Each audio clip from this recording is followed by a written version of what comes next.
Hello, everyone. Welcome back to my channel.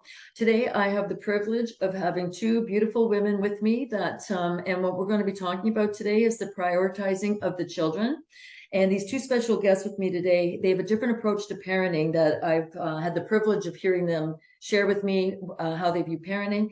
And I've actually witnessed some of this myself. And what we were hoping to do is share this with the parents out here who are finding the times very confusing. And with that introduction, these women are not offering advice to anyone. They're sharing tips that they have found very helpful in these troubling times. So I hope you take some great pointers away from this and enjoy the show. So welcome, ladies. It's nice to see you both. So we are with Angelina and GlorYus with a capital U and a capital S is who we're with today.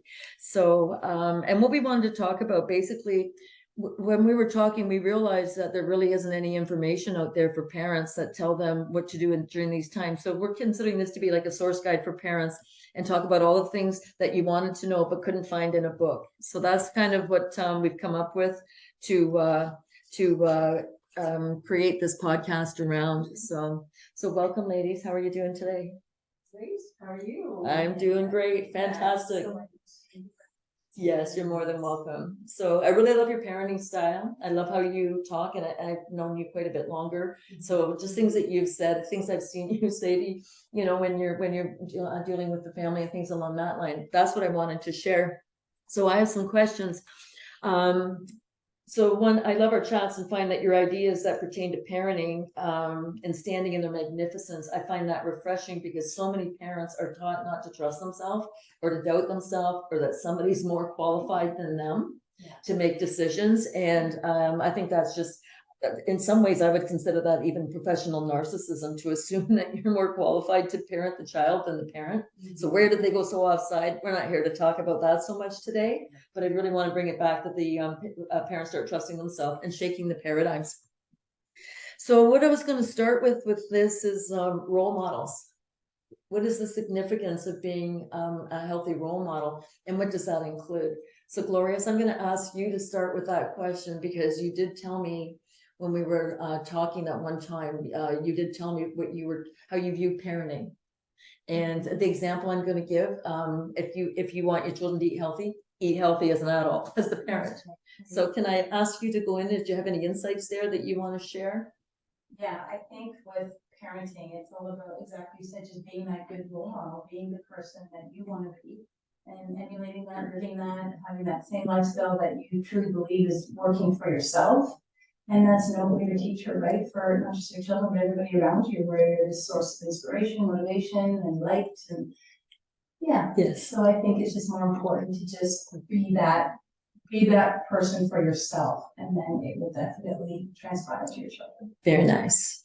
So would you care to say something there? Sure. I mean that's great. A great introduction, absolutely. And I think that living our truth means knowing who we are first. And so I think that is the biggest thing that your child will benefit from as well, is you knowing who you are and being solid in who you are, and being as a role model, like I said, what you're not just saying it, but walking your talk, right? And having that as an example for your child is something that they can then depend upon. That's kind of the structure that they need to build their life in, right? They know that that's solid structure because they see you living it. It's not just you saying, this is what you need to do and this is why, but it's solid because that's what you're doing, and they find comfort, not this folks, it's just comfort in knowing that you're solid for them.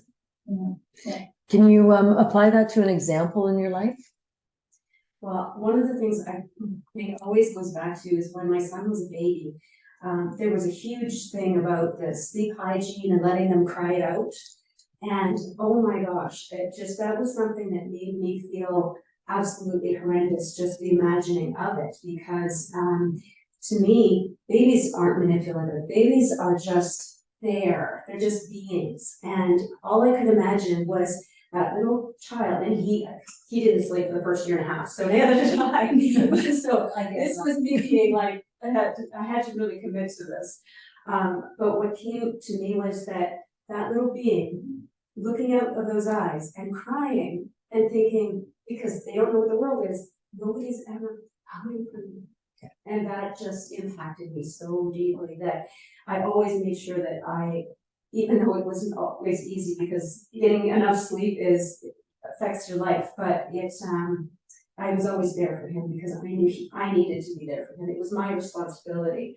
And later on, when I was writing my first novel, I would often write in the night.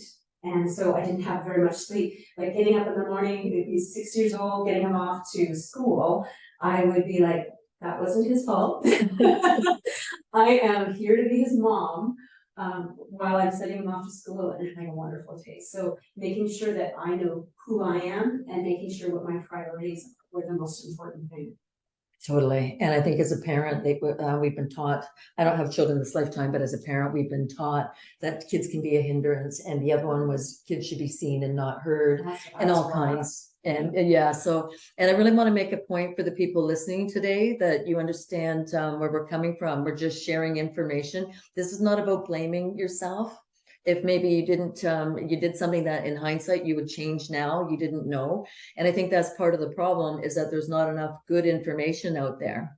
So if we're talking about things and you feel bad about something you did, I always say, if you owe an apology, apologize for it, and you don't keep doing it, but you don't blame yourself, because it was almost as if the parents were taught to ignore their children, like leave your baby to cry. Who came up with that? Yeah. So it's almost a heartlessness that was taught from the previous generations. But again, it was the experts who were saying, this is what you're supposed to do.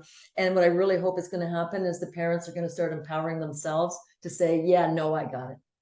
That's what I'm hoping is going to happen. Right? No, you know that. Yeah, you know that. So you two have as a parent, that's right, the bond, that's a very personal experience. It'll be different for your children and my children and others' children. Right. But you'll know that as a parent. And the idea, what I like about what you're saying is you trust yourself, right? Even though you went against what they were telling you to do, you trust yourself. And this is what I think we need parents to have, that faith that they're going to make the right decision. And it's okay if you don't have the answer, to acknowledge you don't have the answer, but you're going to find it. That's right. Right. So have the intention. Yes. Right. That's what I think is a big part of all of this. So, you know what the other one was for you with food. You are very particular in the food that you put inside your body, but that also helps the children have a nourishing lifestyle and know what good nourishing food is, as compared to, like, I always wonder why junk food is so cheap. It's cheap because they want people overweight and not having any nutrients in their food. Right. Doesn't. Right. So yes. Right. So these are all good points, just to know that as a role model, they're watching everything you do. He told me the other day that he doesn't think he could ever go back to the way that we ate before. And I did it for myself first, and then changed it for him because he was interested in it. I didn't make him do it. He chose that, and wherever he goes, he chooses that now, because he says it grosses me out to think of eating that stuff. I know. And it's also about being a conscious being, because in my family, we're all vegetarian. And for us, for me, it never felt right. It's all about connecting with yourself first and knowing what works for you. And I can't teach something other than that. Right. And that's what's great, because you're setting the foundation of how they go inside and how they make their own decisions. Like, I'm not saying that they're going to make decisions regarding all aspects of life at an early age. I'm not saying that, but then you're showing them the framework, what feels right for you. Right. And you're embodying that for them. Yes. You're an example that they can always refer back to, because you're stable, you're solid, you're committed. You're not going to change. And it shows them what those decisions will look like. Right. Yes. Excellent. Yes. And that's what I find is the biggest thing, that the children, even my generation, they weren't taught how to think, or it was always do as you said, do as you're told, not as do what I say, not as I do, or something like there's the cliches were just an imbalance of power. I'm trying to think back to what they were. It's been so long, right? But there was always that imbalance. So the walk and the talk didn't always match. But when you're setting it up and talking about it the way you are, you're letting the child make the choices, yes, but you're here as a guidepost. And if they aren't making the right choice, can you give an example? That's a good point. If you're seeing your child's making a choice that's not one that you would think is in their best interest, how would you address it? I think it goes back by you can do it as a child too. It's like a lot of times, you know, they're raised where it's like, don't touch the stove. And then the next parent will take it to the, don't touch the stove, it's hot. Or if you take it to the other, it's like, well, don't touch the stove, it's hot, you'll get burnt. When you get burnt, this is what happens, it hurts, it has. So I think a lot of the times, these children are making choices, but they're not informed choices. They're making these choices based on lack of guidance. So it's like, okay, and communication. So if your child's gonna make a big decision, I think it's only fair, as if, even like as a good friend or bond or anything, any relationship you have with someone, you're gonna share them, hey, I was thinking about doing this. You get feedback. If you have that connection with your child, they'll be comfortable enough to get that feedback from you. And then you can say, okay, that's interesting that you feel that way, but based on my experience or past stories, you can share that with them. You can say, this is what's been happened to so-and-so when they did the same thing. You know, it's not saying that's going to happen to you, but just so that you're aware of all the parameters of your decision, where you're like, this could happen, A, B, or C can happen, just so that they're fully aware, so they go in more informed on any decision they make. But that comes with a bond with your child and any relationship, right? Where you feel comfortable sharing yourself, saying, I'm planning on doing this, without knowing that, oh, I don't want to get in trouble, or because everybody has their own opinions, everybody has their own direction, and a child should be comfortable by saying, even if they're not informed, by saying, hey, mom, I'm thinking about doing this, what do you think? Even though they know you don't approve of it, they're still coming to you for that gift. They feel comfortable to know that they're in a safe place to share that information with you. So what you're saying is you don't yell at them for that? Well, I don't control them. Yes. Like, it's like, if you still want to touch the stove, that's on you now. But just be aware, you might have a really nasty scar and it's gonna hurt. I'll help you with it, you know, I'll put some lavender oil and I'll take care of you, and I'll take care of you. But ultimately, I want them to make that choice, that they made that choice fully informed. Right. And it's interesting because what I'm finding myself with, this is even for adults, that there's an immaturity in our society. And I think that's happened from generations that haven't been encouraged to make good choices for themselves. And I'm not putting, it's not about insulting anything, but what I'm finding is people just go off almost like a road answer. They've got a program where they think they know how to do something, but they haven't really explored or unpacked it. Like you said, you basically just unpack the situation. Yes, if you touch the stove, you might burn yourself and it's gonna hurt, but it's your choice. But you unpack the whole thing. We don't do that. We're almost in too much of a hurry that we just throw out an answer and I think part of that immaturity that you're talking about too can come from, oftentimes if there's been a major trauma in someone's life, their emotional maturity kind of gets stopped at that point in their life, right? totally. And so they're not able to make decisions that are informed, that are higher or past that point that they were traumatized, if they haven't done, work and healed to get past that, so that they can make healthier decisions, more mature decisions. And it's interesting when you talk about that trauma, and that is accurate. And I find the word trauma, they started using trauma to describe everything in the mental health community. And when they were doing that, I thought they're being really sneaky, because the trauma that you experience at the hands of another who either intentionally or unintentionally harmed you is different than having a tree fall on your car and you were in it and whatever. So it's a different type when it comes from the heart. And this is what I think we're realizing from humans, that we are so heart-centered that when you hurt another person, it scars them for life because they can't handle what has happened. And that's one of the clearing sheets that I use. And it's just the heart meridian. And one of the emotions there that has to be cleared out if somebody has gone through a betrayal is the emotion that has to go through. So this stunts the person's growth. And I can't help but believe that they haven't figured this out. And I listened to Dr. Ramani quite a bit on YouTube, and she's come out and said that she's a little disappointed in the field of psychology because they have just realized in the last 60 or 70 years how much that hurts a child's growth. And I'm like, are you kidding me? So it shouldn't be, right? So I'm not putting them down. Great things for her for saying this, but the idea is that the average parent, when I say the average parent, I just mean the typical parent right now. We don't have time to wait for them to get it. So if you've got children now, you want to make sure that you're present enough, you understand that some of these words hurt. And words can be scarring Oh, terribly yes. hard. Like they can really cause a lot of damage too, right? Yes. So this is all part of, so that emotional maturity, and that's what I think has happened. We've had so many generations of people who've been hurt. The justice system doesn't work. We know there's no justice there. Like there's a lot of the systems that we call that create our society, they're broken. They're beyond broken right now, right? But what happens, they never get a chance to heal, and then that knocks them down further and further. And those people who have been abused, what I find mostly, they don't want to participate in life. So they don't step up and claim their rewards or feel confident enough to go for whatever the prize is. So that takes competition out for the other ones, which isn't fair. So this is what I think all of this is changing.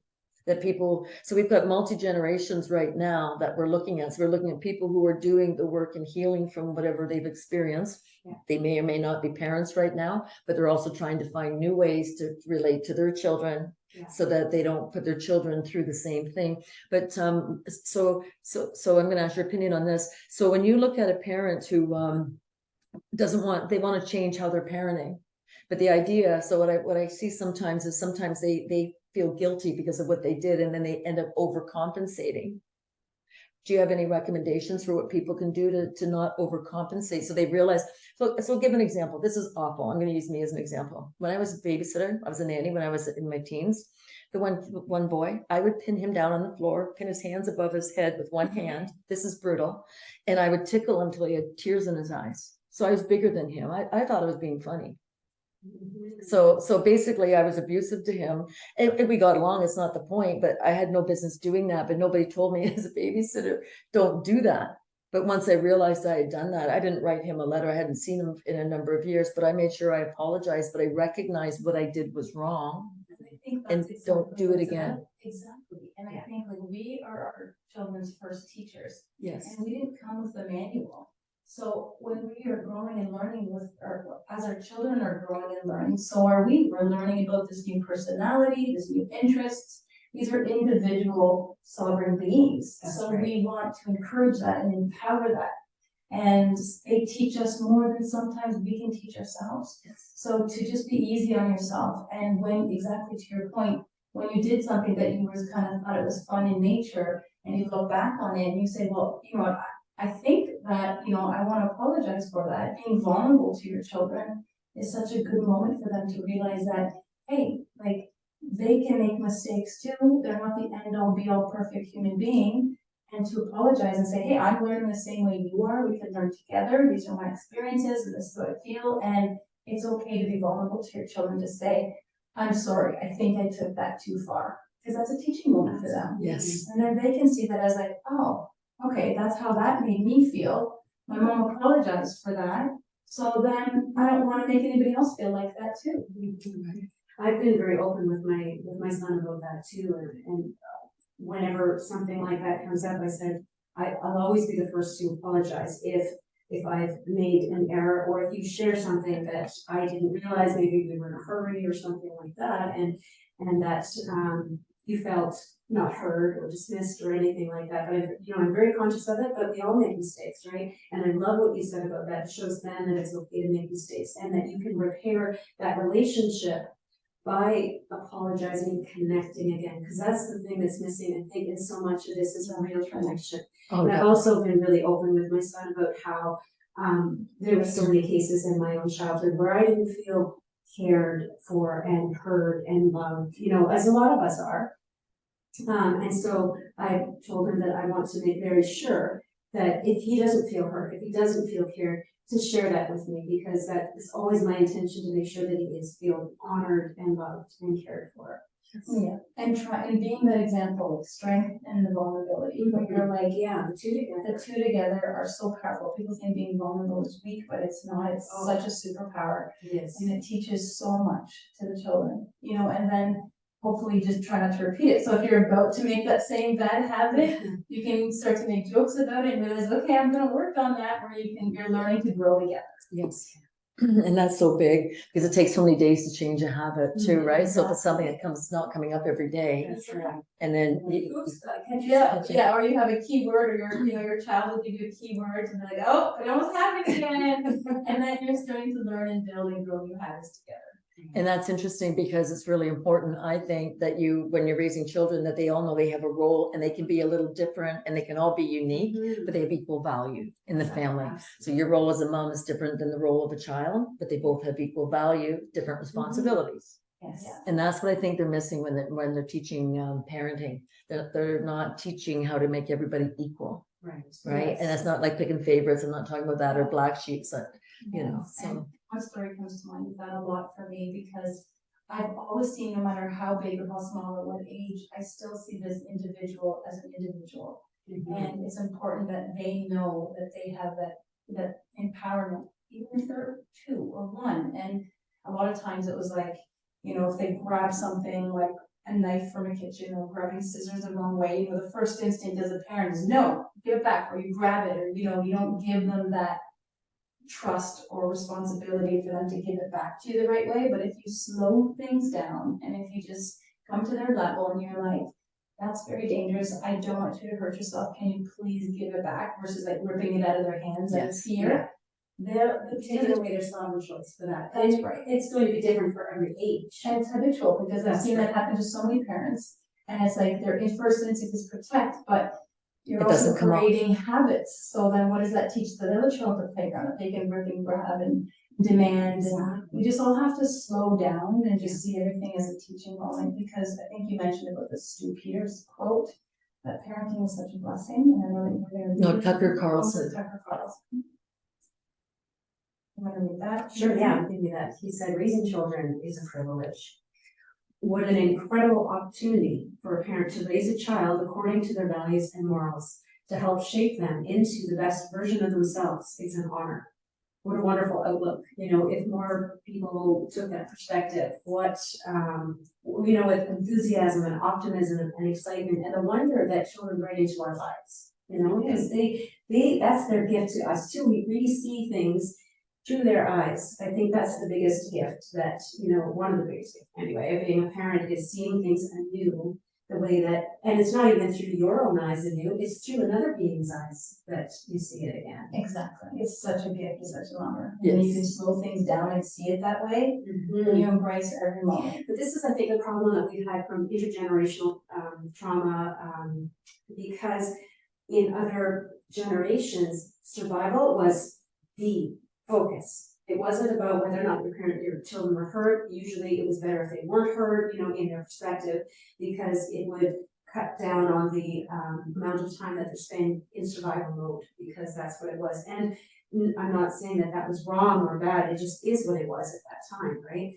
And so as we made different choices than our parents did, and because of the way that we raise our children now, we want them to be able to make higher, stand on each other's shoulders in order to achieve a higher level of consciousness with their own children, and then hopefully into the generations. Yeah, because now it's like, why aren't you talking? Speak up, say something. Hey, I know you're important. And a lot of times these children don't feel comfortable saying what they want to say because it's not the norm. It's not, well, I don't know if I'm going to be perceived as okay, you know, and I think we just need to create a safe environment and empower each other's individualities and just continue to just open dialogue. You know, they all say the family that eats together stays together. Yes. And just to have time for that, make the capacity for time for one another. And then you honor that time. And you honor that time. Yeah, like eye connection. Yeah. Not having a phone in front of you. Real hug. Real hug. That's right. Let them feel. That's right. Yeah. Feeling in that. Yeah. And you know what, the other thing is too, I just want to bring up too, knowing your child's love languages. Yeah. That's so beautiful, because my son he's mostly quality time. He wants to spend time, even if we're not doing the same thing, we could be reading different books or whatever. Just spending that time, he just wants to be close. He just wants to be touching, or light touching or whatever. But we have so many great conversations that come out of that because we're spending that time together, right? So I love that time. Yeah. So something you just said, GlorYus, made me think about what's going on currently right now. And you said respecting individuality. What is your opinion? And I'm trying to think of how I'm going to word this. What is your opinion about educators right now trying to shape what a person's individuality is right now. Like like the boys it can be girls, that kind of thing, right? And the reason I asked that, I was out for a walk one day, and two women walked past me, and then a little while later 3 boys walked past me. The one boy looked at me, I can't remember exactly what he said, and he said, "My name is Evelyn." The other one looked at me and said, "My name is Marilyn." I stopped and I said, "No, it's not." They looked at me and they went, "Okay." And the one said, "Yeah, it is." And I said, "No, it's not." And the one boy looked at me and says, "I'm a girl." I said, "No, you're not. You're a boy." You know what he said to me? "Okay." So if somebody on a walk can shape that boy's mind, what right does anybody else but the parent have the right to try to say that you are this or you are that? Or like the litter boxes in the schools, like the public school bathrooms, like some of this has just gone to insanity. So how do you encourage your children to trust who they are, have intact boundaries, that they don't have to explain certain things about who they are? Like, how do you give them that confidence to trust who they are, that they don't have to buy into somebody else's, I'm going to use the word, nonsense? How do you explain that? Again, it goes back to the dialogue that parents should have with their children. I think we ultimately need to know them through and through. And a lot of that happens because children are left alone too long. They are, I think, influenced too much on social media. You know, before, when I was younger, we had the main phone in the kitchen hanging on the wall. You know, my parents would answer it and kind of figure out who's on the phone before I could speak to them. There's so much liberty and so much freedom, so much influence at such a young age. I think the average child has an age at like what, 5 or 6 years old. They have what, a phone? A screen or device or something where they can access so much information that is not ready for them. So I think as parents, we need to just check in. We need to check in on multiple levels, right? Where it's mental, spiritual, physical, spend time with one another. And people don't do that enough with each other, and especially their children. They just think, oh, they're on their device and playing a video game, they're fine, I'm buying my time. So it's like, it's not a babysitter, it's not a replacement for human interaction. And I think there's a disconnect happening, a huge disconnect happening, and they think their child is fine. But if you don't tap in and have really good, deep dialogue, then to your point, boundaries can be swayed, they can become gray, they can be, can get confused. And it needs to come back to just healthy boundaries and standards and what, you know, how you're raised and you think is right and wrong and what works for your family. And at this point, there's a lot of confusion out there because I don't think families or parents are having, you know, really deeply checking in with their children. Yeah. And sometimes they don't feel comfortable speaking to their parents because maybe they've heard their parents, you know, judge other things in the past or judge someone else. So they don't feel comfortable. And it comes back to just being really deeply connected with your children and just understanding them, and that just takes time. It doesn't happen overnight. You're not gonna, you know, sometimes parents, most children, I feel like I sometimes when I talk to my children, they don't trust their parents. They don't trust their parents. And it comes back to a really good, loving connection, relationship with your child where they trust you, they respect you, and they want to hear what you say. And that comes with you being a good soul, strong individual, like we talked about in the beginning, someone that we're emulating, that they actually may be inspired to be, or they see, hey, this is working for my mom and my dad, and they look up to you, and then you can have that voice of reason for them. But a lot of households are, you know, there's a lot of issues in family households, and they, half the time these children, and you know, when they're heading into their teenage years, they don't want to be home. Yes. They don't even want to be home. They don't even want to go home after school.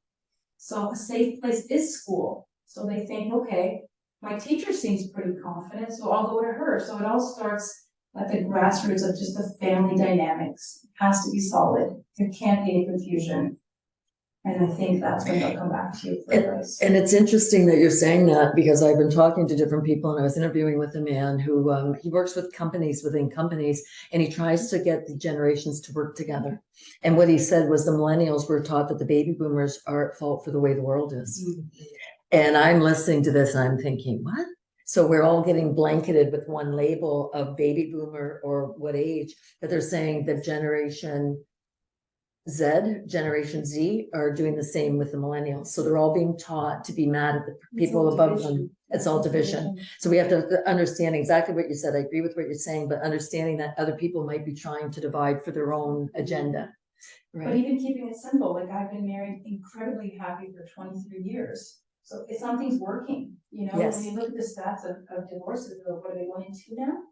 And so I think it's important to know, like, this is working for me, and I think my children should be like, okay, if it's working, what are you doing that's working? Right, Right? and want to emulate it, exactly.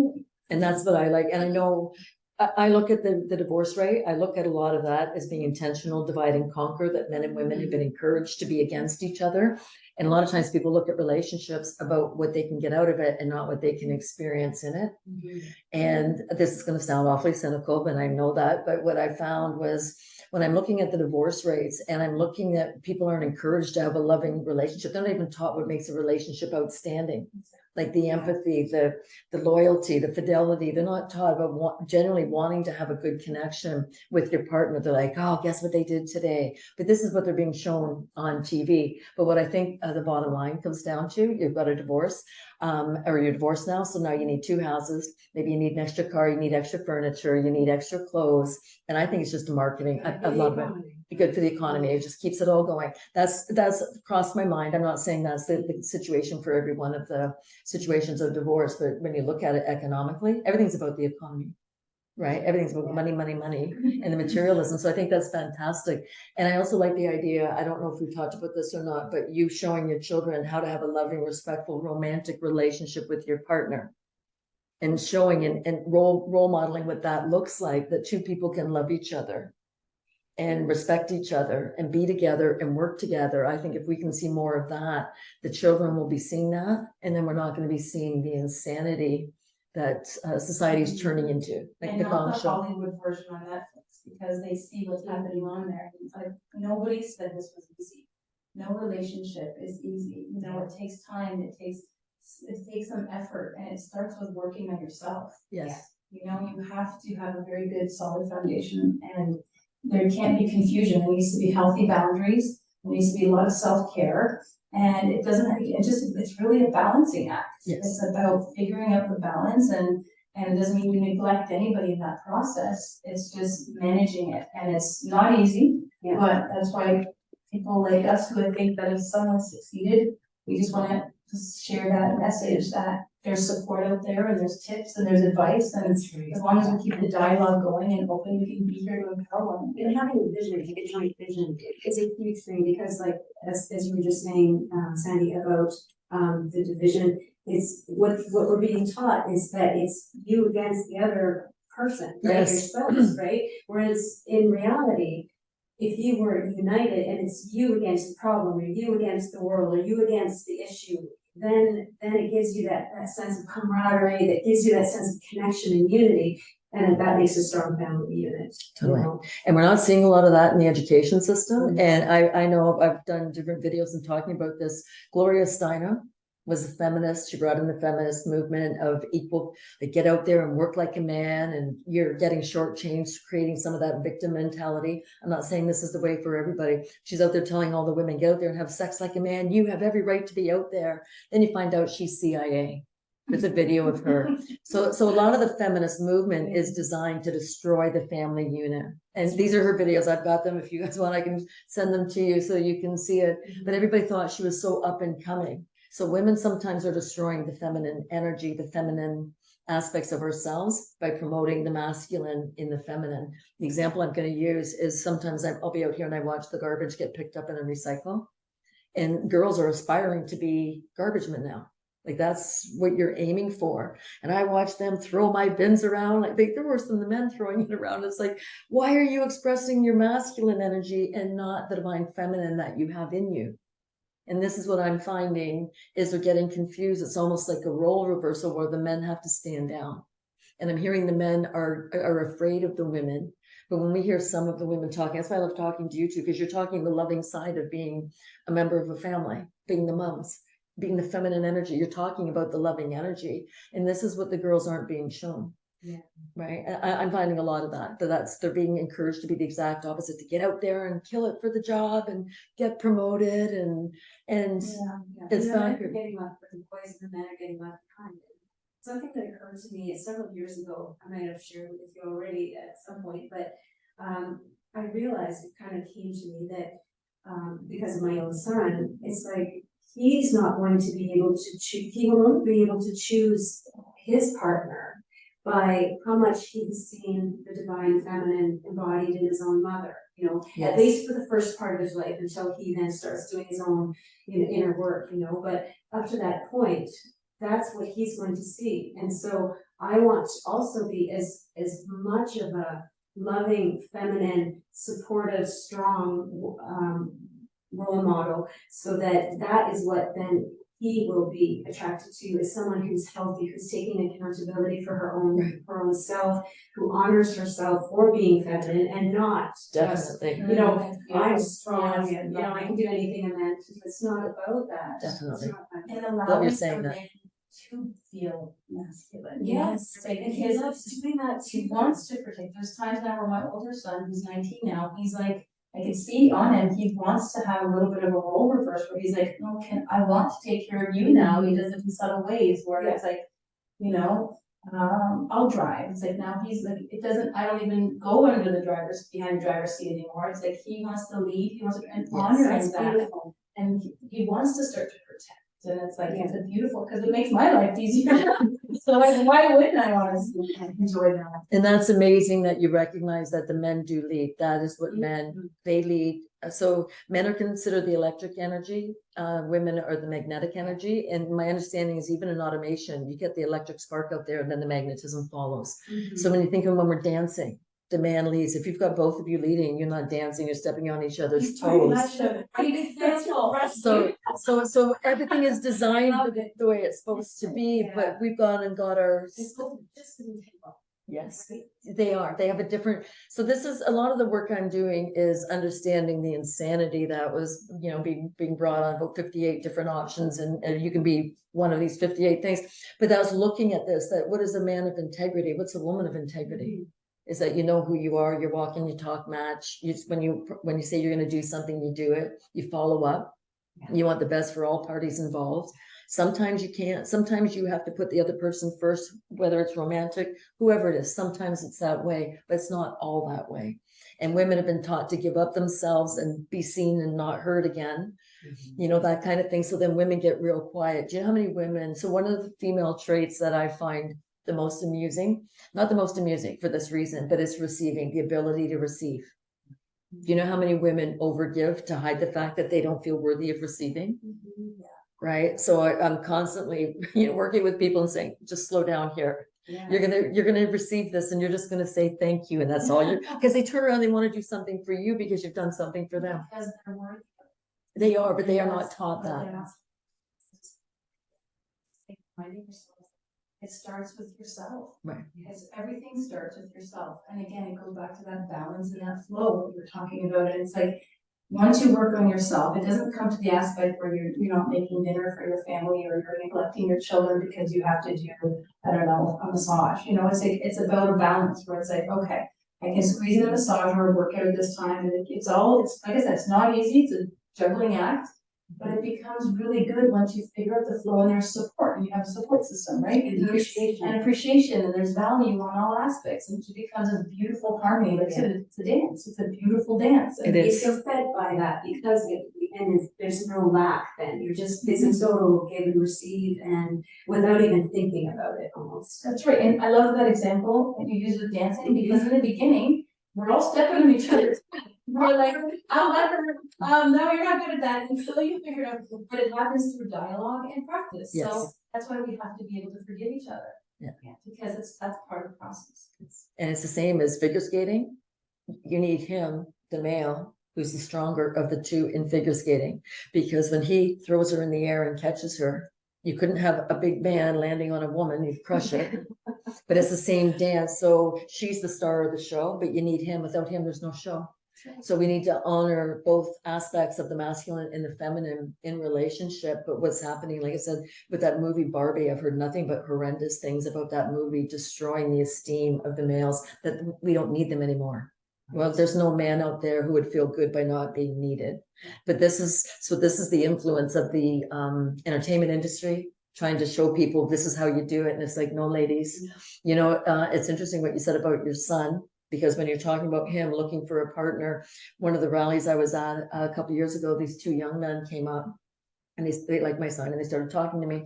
And I think they were like 24, 25. And they both looked at me and they're saying, where are all the good women? And I said, they're kind of busy right now, just getting told all kinds of garbage and lies about what life's all about. They're really busy. And these boys ate clean, no alcohol. They didn't do drugs, anything like that. They wanted to work hard. One was saving up to buy an organic farm, is what he wanted to do. But they wanted women that they could actually engage with and embrace and build together. And this is what the girls are being taught, that we don't need the boys. And that is the worst thing we could be teaching the girls. But when you're talking, yes, both of them, right? But the girls are now getting, they're almost bullying, is what some of them are doing. But when we're talking about loving yourself and how you feel about yourself, one thing that I do with people when I'm working with them is I get them to tell me 3 amazing things about themselves. So this doesn't matter if it's male or female.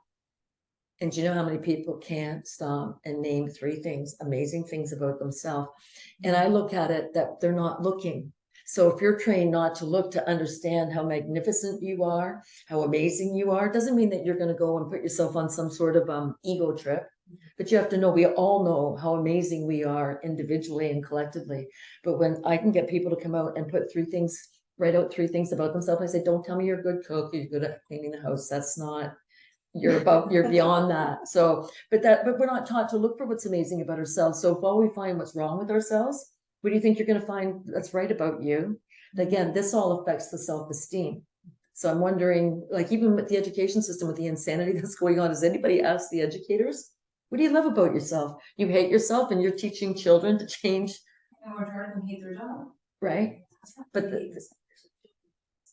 And then it's like, if you're constantly doing that to yourself, then you're definitely doing that to others. Because everyone's judging one another, you're not empowering one another. Exactly. So it's just interesting as we're talking about this, like knowing it's okay to go in and say amazing things about yourself.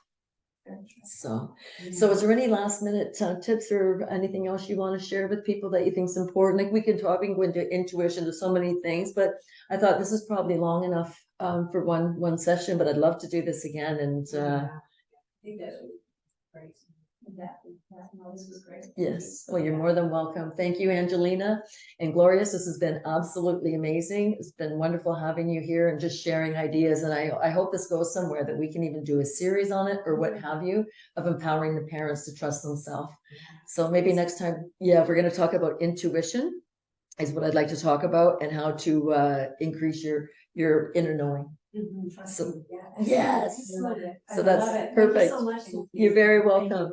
So if everybody liked this podcast, please hit the like button and subscribe, and we'll be sure to let you know when we're bringing out more. If you have any questions for Angelina and GlorYus, just put them in the comment box, and we'll get a feel if people would like to have another session with these 2 absolutely beautiful souls. So thank you, everybody, and have a great day.